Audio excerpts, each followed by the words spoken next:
Los 80 no solo fueron neón y cassette, fueron la década donde nacieron algunas de las motos y coches más salvajes de la historia. Máquinas sin filtros, sin electrónica y con una personalidad que hoy ya no existe. Desde deportivas que rompían récords hasta bestias que definieron generaciones. Hoy vamos a viajar a esa época irrepetible para descubrir las 10 mejores motos de los 80, cuando la locura tenía 2 ruedas y un acelerador.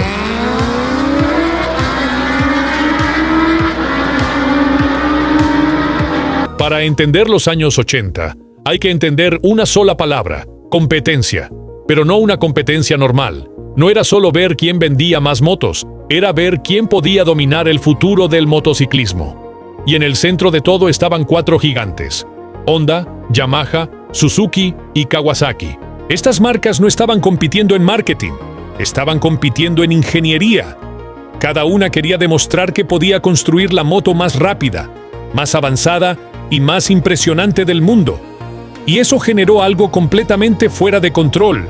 Una guerra tecnológica donde cada año aparecían innovaciones nuevas que empujaban los límites aún más lejos. El objetivo era simple, pero brutal: crear la moto más rápida del planeta. Pero lo interesante es que, en el intento de lograr eso, terminaron haciendo mucho más que velocidad. Porque para ser más rápido, tuvieron que mejorar todo. Motores más potentes y capaces de girar a más revoluciones, chasis más rígidos y ligeros, mejores frenos, aerodinámica más agresiva y diseños que parecían sacados directamente del futuro. De repente, las motos dejaron de ser solo transporte y empezaron a aparecer máquinas de competición con matrícula. Además, este desarrollo no venía solo de la calle, estaba fuertemente influenciado por el mundo de las carreras. Todo lo que se aprendía en circuitos empezaba a bajar a las motos de producción, y eso hacía que cada modelo nuevo fuera más radical que el anterior. Fue una época de evolución constante, donde cada año las motos eran más potentes, rápidas y extremas, sin límites claros. Esa presión llevó a la creación de las primeras superbikes reales, máquinas de alto rendimiento diseñadas para ser las mejores. Y por eso, las motos de los 80 no solo fueron increíbles en su momento, hoy siguen siendo leyendas. Número 10. Kawasaki Z1000. La Kawasaki Z1000 es una de esas motos que representan perfectamente la transición entre los 70 y los 80. No era una superbike moderna como las que vendrían después, pero sí era una máquina brutal, potente y con una presencia que imponía respeto desde el primer momento. Venía con un motor de 4 cilindros en línea de 1000 centímetros cúbicos, derivado de la legendaria saga Z de Kawasaki. Un motor grande, lleno de torque y con una entrega de potencia contundente. No era especialmente refinado ni tecnológico comparado con lo que vendría después, pero tenía algo que muchas motos modernas perdieron: carácter puro. Era una moto rápida para su época, pero también exigente. No tenía ayudas electrónicas, no tenía chasis ultramodernos ni suspensiones sofisticadas. Todo dependía del piloto. Si sabías llevarla, era increíble. Si no, podía volverse intimidante. Además, su diseño seguía esa estética clásica de las naked de la época: tanque grande, líneas simples y una postura de manejo directa. Nada de carenados agresivos ni aerodinámica futurista. Era una moto que mostraba todo lo que era, sin esconder nada. Y ahí está la clave de la Z1000. No era la más cómoda, no era la más tecnológica, no era la más refinada, pero era una de las más auténticas. Una moto que representaba la vieja escuela, justo antes de que los 80 cambiaran todo.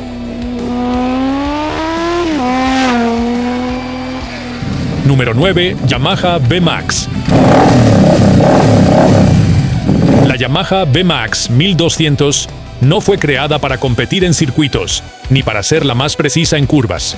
Fue creada para algo mucho más simple y brutal: acelerar más fuerte que cualquier otra moto de su época. Mientras el resto de marcas estaba obsesionada con la velocidad punta y el paso por curva, Yamaha decidió hacer algo diferente. El corazón de la V-Max era un motor V4 de 1200 centímetros cúbicos, una configuración poco común que le daba una personalidad única. Pero lo realmente impresionante era su sistema V-Boost, una tecnología que abría conductos adicionales de admisión a altas revoluciones, permitiendo que el motor respirara más y entregara una explosión de potencia brutal. El resultado no era lineal, era violento. Era una moto que, cuando abrías el acelerador, parecía querer despegar, y eso definía completamente su carácter. La V-Max no era progresiva, no era suave, era una máquina que te empujaba con una fuerza constante y creciente, especialmente en aceleraciones rectas. No importaba si había curvas o no, su territorio era la línea recta, donde podía demostrar todo su torque sin restricciones.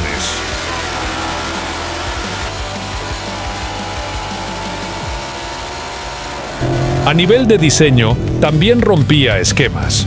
Tenía una estética musculosa, agresiva, casi industrial. Entradas de aire enormes, líneas robustas, presencia imponente. No parecía una moto deportiva tradicional. Parecía una máquina creada para dominar el asfalto desde la fuerza bruta. Y ahí está la clave de la V-Max. No buscaba ser equilibrada, no buscaba ser refinada. Buscaba ser la más brutal, torque descomunal, aceleración salvaje, actitud intimidante.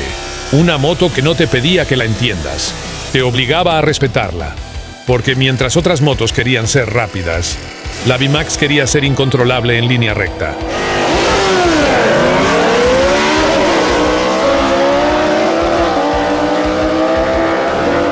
Número 8. Honda CBX 1000.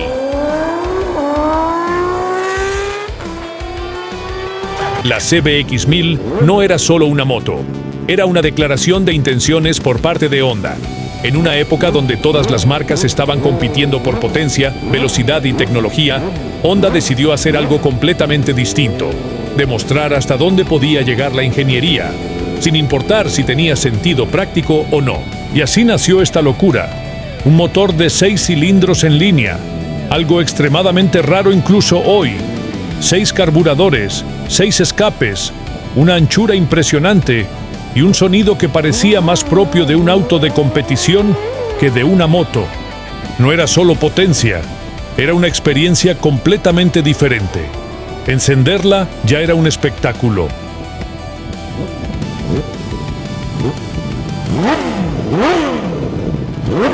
Pero lo interesante es que la CBX 1000 no estaba pensada solo para ser rápida. Era suave, refinada y con una entrega de potencia increíblemente lineal. A diferencia de otras motos más agresivas, esta ofrecía una sensación de fluidez total. Podías acelerar y sentir cómo todo funcionaba en perfecta armonía, sin vibraciones excesivas, sin brusquedad, pura ingeniería bien ejecutada.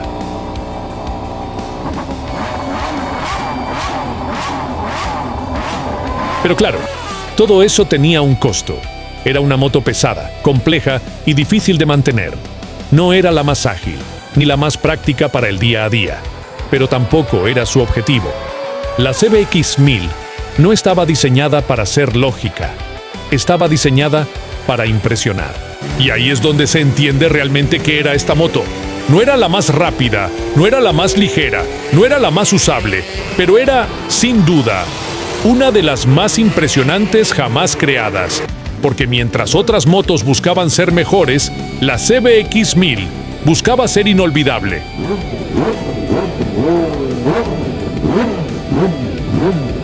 Número 7. BMW UR80 GS. La BMW UR80 GS no es solo una moto importante, es literalmente el punto de partida de todo el mundo adventure moderno. Si hoy existen motos altas, capaces de viajar por asfalto y meterse en tierra sin problemas, es porque en 1980 BMW decidió hacer algo que nadie más estaba haciendo. El nombre ya lo decía todo: Gelände, Straße, tierra y carretera. Pero lo que realmente importa es que no era marketing. Era una idea completamente nueva. Hasta ese momento, las motos estaban divididas en dos extremos: o eran de carretera o eran de campo. No existía una moto que hiciera ambas cosas bien, y BMW decidió llenar ese vacío. A nivel técnico, la R80 GS combinaba elementos que, en teoría, no tenían sentido juntos. Un motor boxer de 800 centímetros cúbicos, típico de motos de turismo, montado en una estructura capaz de soportar caminos de tierra. Suspensiones de mayor recorrido, una posición de manejo cómoda y un peso relativamente contenido para su tamaño. Era una mezcla rara, pero increíblemente funcional. Además, introdujo soluciones innovadoras como el sistema monolever, un monobrazo trasero que simplificaba la transmisión por cardán y mejoraba el comportamiento general. No era solo una moto diferente, era una moto pensada con una lógica completamente nueva. Y lo más importante, funcionaba. No era la mejor en carretera, no era la mejor en off-road, pero era suficientemente buena en ambos. Y eso la hacía única. Número 6. Yamaha RD500 LC. La Yamaha RD500 LC no era una moto cualquiera. Era literalmente una MotoGP con matrícula. En una época donde las marcas japonesas estaban obsesionadas con llevar la competición a la calle, Yamaha decidió hacer algo extremo: tomar su experiencia en el mundial y convertirla en una máquina que cualquiera, con suficiente valentía, podía comprar.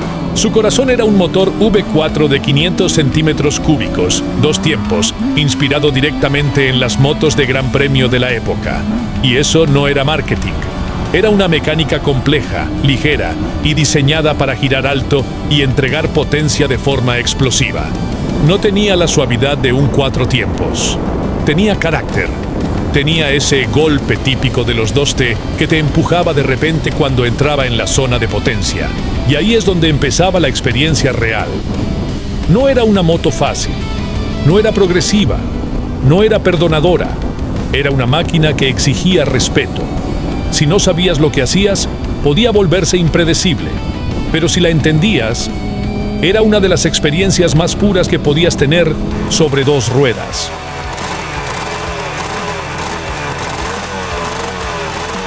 Número 5. Honda XRV 650 Africa Twin.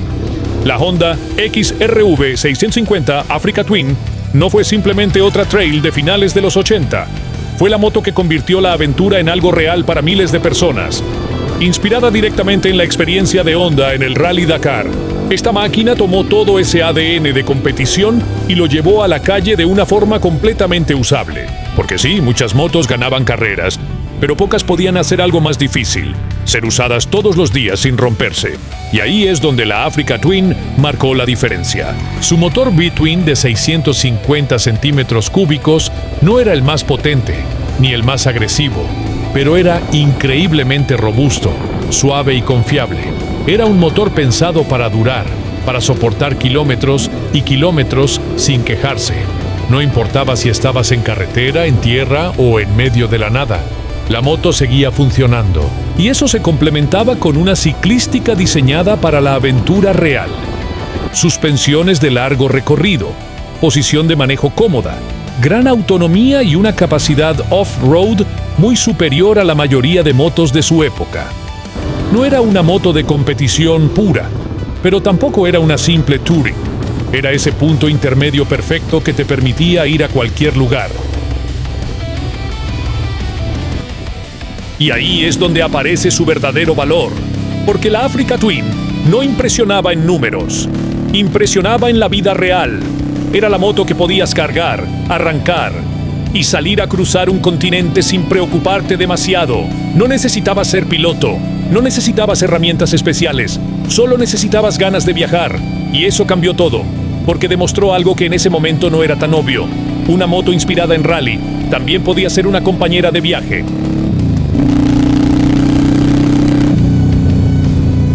Número 4. Honda XR600R. La Honda XR600R no venía a competir en velocidad punta. Venía a dominar donde muchas otras motos ni siquiera podían entrar. En plena locura de los años 80, donde todas las marcas estaban obsesionadas con la potencia y la velocidad, Honda decidió mantener los pies en la tierra. Literalmente, equipada con un motor monocilíndrico de 591 centímetros cúbicos, la XR600R ofrecía algo completamente distinto a las superbikes de la época: torque usable, simplicidad mecánica y resistencia extrema. No era una moto explosiva ni sofisticada, pero tenía una entrega de potencia perfecta para el off-road. Subía, trepaba, avanzaba, sin importar el terreno. Además, su construcción estaba pensada para el abuso. Chasis robusto, suspensiones de largo recorrido y una mecánica sencilla que podía repararse fácilmente. Era una moto que no se rompía fácil.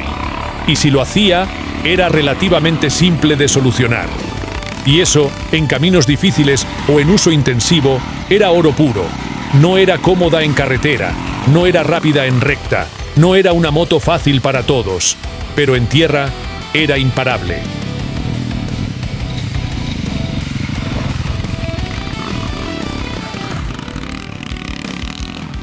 Número 3. Suzuki GSX R750. La GSX R750 no fue una moto más de los años 80, fue la moto que redefinió lo que significaba una deportiva. Cuando Suzuki la lanzó en 1985, el mundo de las motos todavía estaba en transición. Había motos rápidas, sí, pero ninguna llevaba el concepto de competición tan directamente a la calle como esta. La clave estaba en su filosofía. Mientras otras marcas hacían motos potentes y pesadas, Suzuki hizo algo completamente distinto. Priorizó el peso por encima de todo. La GSX R750 era increíblemente ligera para su época, gracias a un chasis de aluminio derivado directamente de la competición. Esto no solo la hacía más rápida, la hacía mucho más ágil, precisa y efectiva en curvas.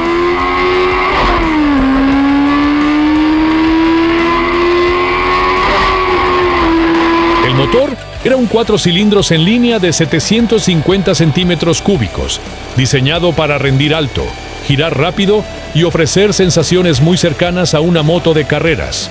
No era suave ni relajado, era directo, agresivo y exigente. Era una moto que te pedía que la llevaras al límite para sacarle todo su potencial. Y todo esto estaba envuelto en una estética completamente nueva. Carenado completo, posición de manejo deportiva, diseño enfocado en la aerodinámica. La GSX R750 no parecía una moto de calle tradicional, parecía una moto de circuito con matrícula.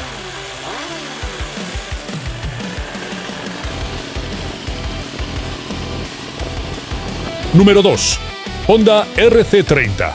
La Honda UFR 750 RC30 no fue una moto más, fue una obsesión convertida en realidad. Cuando Honda la lanzó en 1987, no lo hizo para dominar ventas, lo hizo para dominar las carreras. Era una moto creada específicamente para homologar su participación en competición, es decir, básicamente una moto de circuito que podías comprar. Desde su concepción, todo en la RC30 estaba pensado para el rendimiento. Su motor V4 de 750 centímetros cúbicos no solo era potente, sino extremadamente refinado y preciso. Ofrecía una entrega de potencia lineal, controlable y perfecta para conducción al límite. No era una moto explosiva, era una moto quirúrgica. Cada aceleración, cada cambio, cada respuesta estaba calibrada para el máximo rendimiento.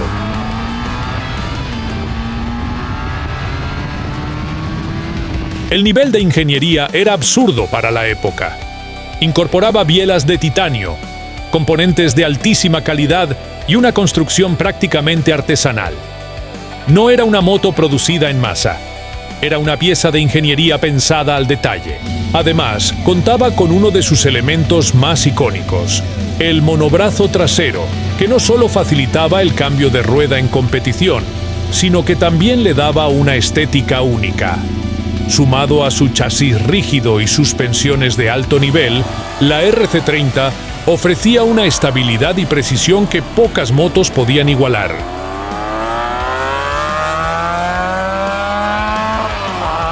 Y el puesto 1, la Kawasaki GPZ900R.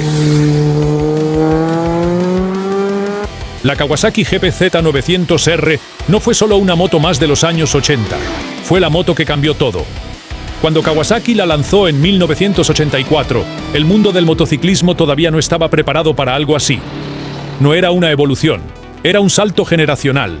Por primera vez, una moto de producción combinaba velocidad, estabilidad y tecnología de una forma realmente equilibrada. Su motor de 4 cilindros en línea de 908 centímetros cúbicos, refrigerado por líquido y con doble árbol de levas, entregaba una potencia impresionante para la época.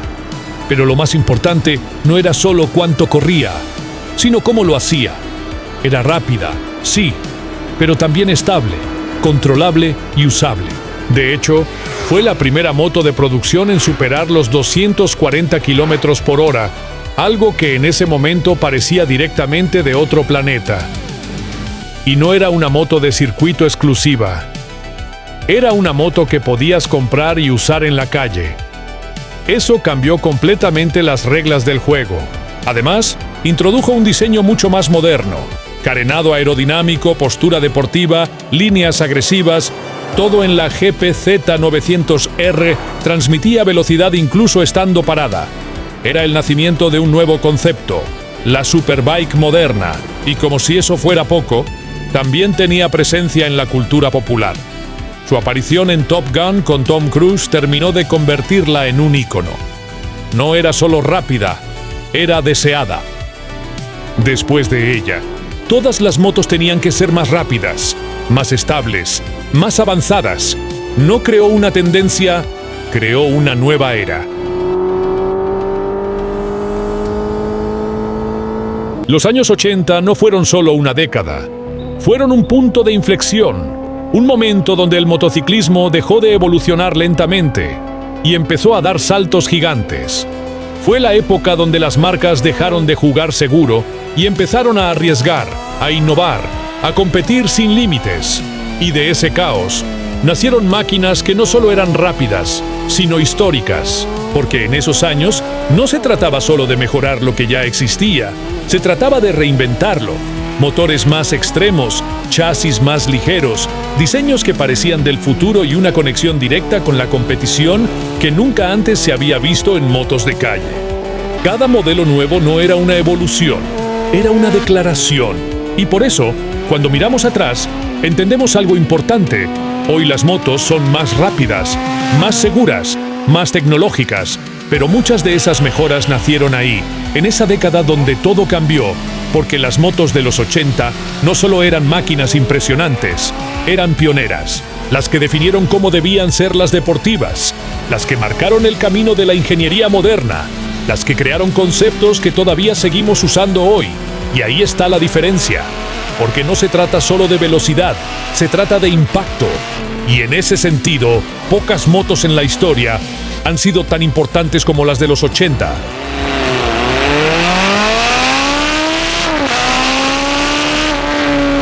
Y si quieres conocer las mejores motos de los 90, haz clic en este video.